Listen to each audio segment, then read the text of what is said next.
Welcome back to the final video in my series on testosterone nutrition. Now, if you're trying to boost your testosterone production and get it up there are a number of things that you can do that all work together synergistically. But if you don't have your nutrition dialed in, then all the other great things that you do just aren't going to work that well. So in this video, I'm going to share with you the final piece of the testosterone nutrition puzzle, and that is foods that you want to avoid, foods that you want to eliminate from your testosterone nutrition plan. If you're like me and you want to turn back the clock on aging, and you're looking for ways to get the latest information on topics related to turning back the clock, then please subscribe to my channel and hit the bell to be notified when I post a new video every Tuesday. All right, if you haven't been following this video series, then I'll put links to the first two videos in the description below. If you have been following this series, then you'll remember that in the first two videos, I discussed how stored fat can actually convert testosterone into estrogen, how it can disrupt the hypothalamic pituitary gonadal axis, how good nutrition provides the building blocks for the synthesis of testosterone, and the importance of both macronutrients and micronutrients to good hormone health, and which foods to eat to obtain these nutrients. And finally, which vitamins and minerals are absolutely essential to healthy testosterone production. In this video, I'll wrap up the series by going over not only which food you want to avoid in your testosterone nutrition plan, which food you want to eliminate, but I'll also explain why. So in the last video, I talked about how most nutrition plans come with a list of foods that you want to eat and a list of foods that you don't want to eat. Most nutrition plans come with a list of foods that you want to either avoid like the plague, or that are okay to eat, but only in really limited quantities. And a testosterone nutrition plan is no different. Just as there are foods that you want to include in your diet because they boost your testosterone production, there are foods that you want to avoid, foods that are toxic to your testosterone production. And most of these foods fall into two classes: foods that either cause chronic inflammation or foods that are estrogenic in nature. So chronic inflammation is toxic to testosterone production. When the human body experiences any kind of inflammation, it ramps up the production of cortisol. Now, cortisol is the stress hormone. It's produced in the adrenal glands, and it's regulated by the hypothalamus and the pituitary gland. So cortisol is considered by the body to be absolutely critical when you're in survival mode.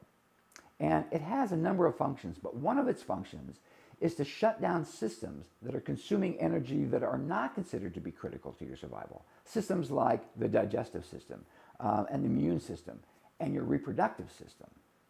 So cortisol is synthesized directly from cholesterol. Cholesterol is the precursor to cortisol.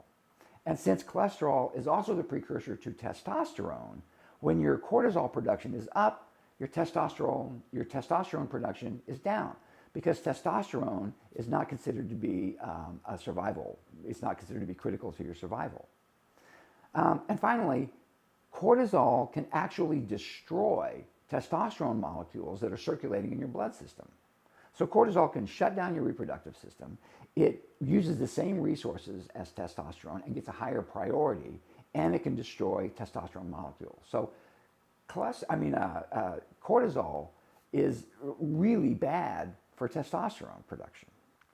Consequently, you'll want to avoid anything that causes chronic inflammation. And there are a number of foods that do just that cause chronic inflammation. So refined sugar is a big one. That causes chronic inflammation. Trans fats can cause chronic inflammation. Feedlot beef can cause chronic inflammation. A diet high in omega-6 fatty acids but low in omega-3 fatty acids can cause chronic inflammation. So these are all foods that you'll want to avoid like the plague. Now, gluten can also cause chronic inflammation, as can lactose. It can cause chronic inflammation. But these are foods that are tolerated by the body in small amounts. And it's okay to include these in your nutrition plan if you really limit them. So the other type of food that you'll want to avoid are estrogenic foods. Estrogenic foods are foods that contain high levels of estrogen, or They contain a molecule that mimics estrogen, producing many of the same effects as estrogen. So estrogenic foods can contain high levels of natural estrogen because they're either injected directly into the animal to promote rapid growth, like feedlot beef, or they contain high levels of natural estrogen due to lactation, like dairy. So in the first group, I'm talking about cattle and pigs and chickens that are raised in an industrialized farming environment. In order to get animals to market-ready weight in the shortest time possible, they're injected with growth stimulants, and these can include 3 different types of estrogen, along with synthetic growth hormone and antibiotics. And all of these chemicals remain in the meat, and they're all toxic to testosterone production. The second type of food is high in natural estrogen because of lactation, and I'm talking about dairy. Dairy cattle are milked about 300 days out of the year, and they're pregnant for most of that time. And the later they are in their pregnancy, the higher the levels of estrogen. The Harvard Gazette has reported that dairy accounts for 60 to 80% of all the estrogen that we consume in our diet. So, eliminating dairy, along with beef, pork, and chicken that's been raised in an industrialized farming environment, is key to eliminating estrogenic foods from your diet. A much better option is to go with organic grass-fed beef and dairy that comes from organic grass-fed sources and free-range chicken, food that comes from animals raised in an environment that's free from chemicals, estrogens, growth hormones, and antibiotics. Some foods are estrogenic because they contain a molecule that mimics estrogen. And a lot of these come from plants that produce a type of enzyme called isoflavones, also known as phytoestrogens. Now, isoflavones are a type of xenohormone that mimic estrogen. And 2 of the worst offenders are flaxseed and soy, whether it's soybeans, soy milk, soy protein, that's one of the worst. Fermented soy is okay, so soy sauce is fine.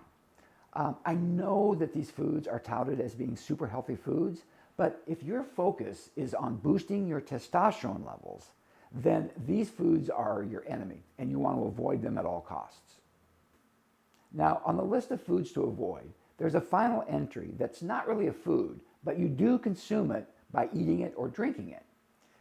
Remember I was talking about xenohormones? Xenohormones are chemical compounds that mimic estrogen, and they can occur naturally, like isoflavones, but typically they're man-made, and they fall into a class of compounds called endocrine disruptors, which disrupt your body's endocrine hormone-producing organs. And there's a whole list of man-made endocrine disruptors that are deadly to your testosterone production. Endocrine disruptors can really screw up your endocrine system. They can increase production of certain hormones. They can decrease the production of certain hormones. They can change certain hormones into other types of hormones. They imitate hormones. They interfere with hormone signaling. They tell cells to die prematurely. They compete for essential nutrients. They bind to essential hormones, and they build up in organs that produce hormones. And unlike other toxins, damage is not dependent on dosage. They can be dangerous in minute amounts. Exposure levels are measured in parts per billion, which is the equivalent of 1 drop in 20 Olympic-sized swimming pools. So here's a list of some of the endocrine disruptors that you'll need to avoid. And first on the list are BPAs, or bisphenol A. BPAs are a compound that mimic estrogen, and they're found in plastic water bottles. So if the symbol on your plastic water bottle contains either a 3 or a 7, don't buy it or throw it away. I only use glass or metal or in a crunch, plastics that are BPA free. Next on the list is phthalates, and they're in everything because they smell good and they're as bad for you as BPAs. They're in vinyl products, they're in number 3 plastic wrap, kids' toys, air fresheners, shampoo, cosmetics, and paint. Dioxins. Dioxins are found primarily in animal products, and they can be avoided by simply purchasing organic meats. Next on the list is atrazine, which is a weed killer, and it is so powerful that it can turn a male frog into a female frog. You can avoid atrazine by simply purchasing a filter to put on your water tap that is certified to remove atrazine. And finally, we have PFCs, or perfluorinated chemicals. PFCs have a really strong chemical bond, and they don't break down in the environment or in the human body.